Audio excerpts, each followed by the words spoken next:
হয় সাধারণত রোগীরা আমাদের কাছে আসে যে তার পায়ের শিরাগুলো অর্থাৎ রগ ফুলে গেছে অথবা কালচে নীলচে বা অন্য একটা কালার আসছে। অনেকগুলো ওষুধ আছে, তার ভিতরে কমন যেগুলো ওষুধ তার ভিতরে হেমামালিস যে ওষুধটা আছে এটা বেশি ব্যবহৃত হয় যদি রক্তপাত হয়। এই রোগ নিয়ন্ত্রণ করা সম্ভব এবং এই জন্য যে চিকিৎসা পদ্ধতি আছে তার ভিতরে সার্জারি আছে, লেজার থেরাপি আছে।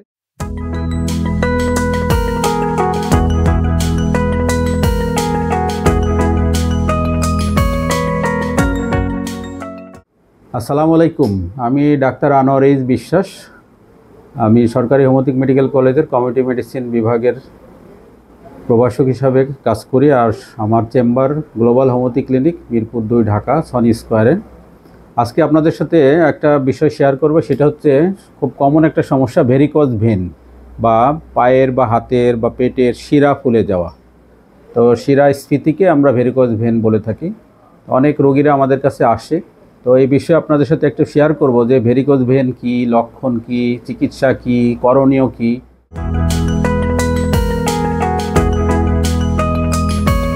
অনেকে আমাদের কাছে জানতে চেয়েছিল, তো এই উদ্দেশ্যে আজকে আমাদের এই ভিডিওটা করা।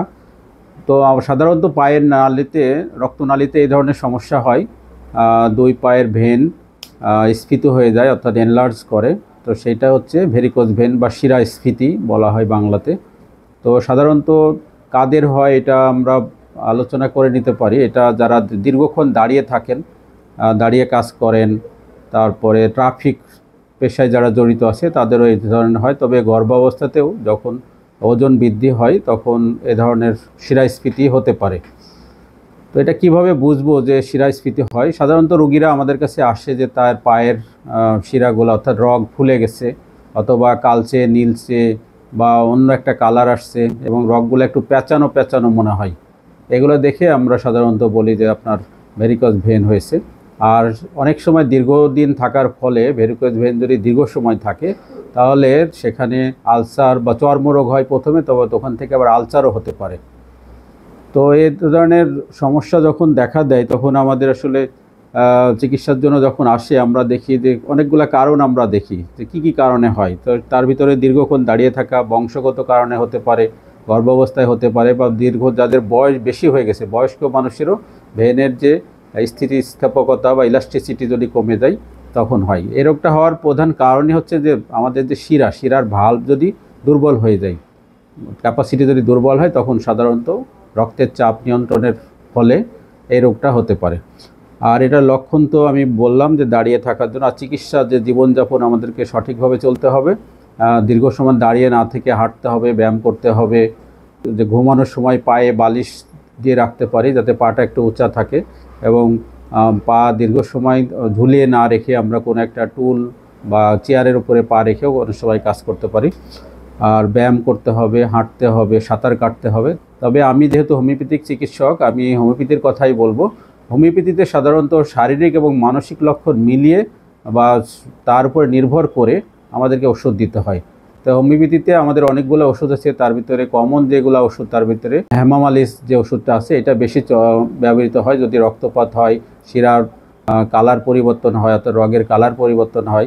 এছাড়া আমাদের ল্যাকেসিস যদি বাম দিকে হয় এবং সেটা যদি কোনো টাইট কোনো কিছু আটশাট পোশাক পরতে কষ্ট হয় সেখানে, এবং এটা যদি নীলচে বা কালচে বর্ণ ধারণ করে, ল্যাকেসিস ওষুধ কাজ করে। মহিলাদের সাধারণত পালসিটিলে ওষুধটা বেশি ব্যবহৃত হয় যদি কোমল বা সফট হৃদয়ের হয় এবং সেটা যদি বাইরে বেড়ানো বা বাইরে যেতে ভালো লাগে বা পরিবর্তনশীল হয়, যে এই পায়ে থেকে ওই পায়ে, ওই পায়ে থেকে এই পায়ে, এরকম পরিবর্তন হলে পালসিটেল ওষুধটা ভালো কাজ করে। আর যদি আঘাত লাগে, আঘাতজনিত কারণ হয়, তাহলে আমাদের আর্নিকা ওষুধ কাজ করে। তবে সব ক্ষেত্রে ওষুধ যে এই 5টা-6টার মধ্যে হবে তা না, রোগীর লক্ষণ অনুসারে যে ওষুধ হওয়ার সেটাই হবে।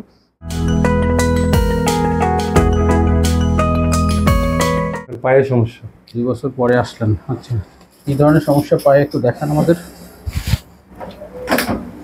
এই যে এরকম, মানে ভেনগুলো উঁচা হয়ে গেছে।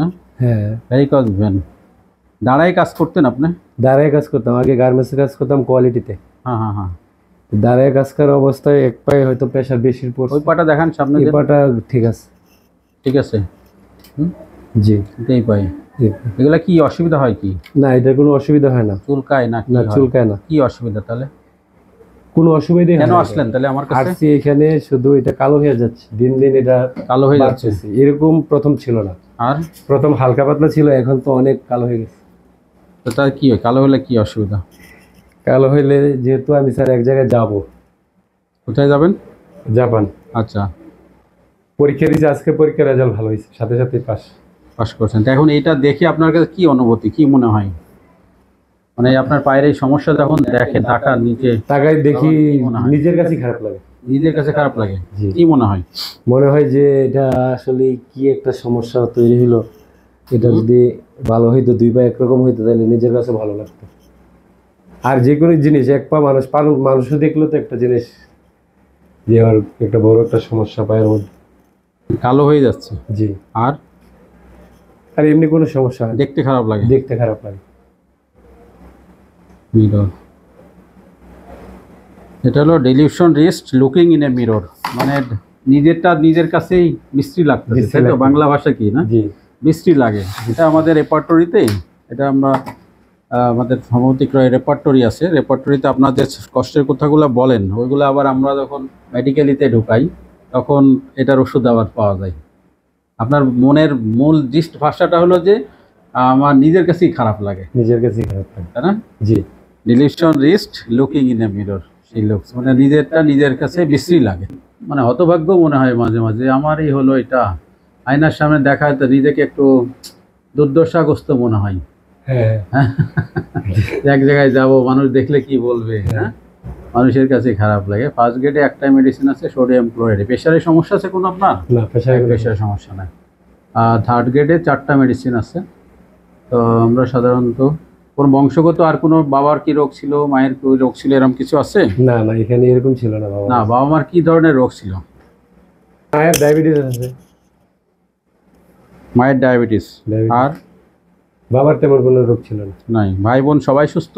সবাই সুস্থ। হ্যাঁ, জি। সবাই সুস্থ, আলহামদুলিল্লাহ। এমনি আপনি শীত কাতর মানুষ না গরম কাতর মানুষ? শীত। কোনটা অসহ্য লাগে আপনার কাছে, শীত না গরম? গরমটা একটু অসহ্য লাগে।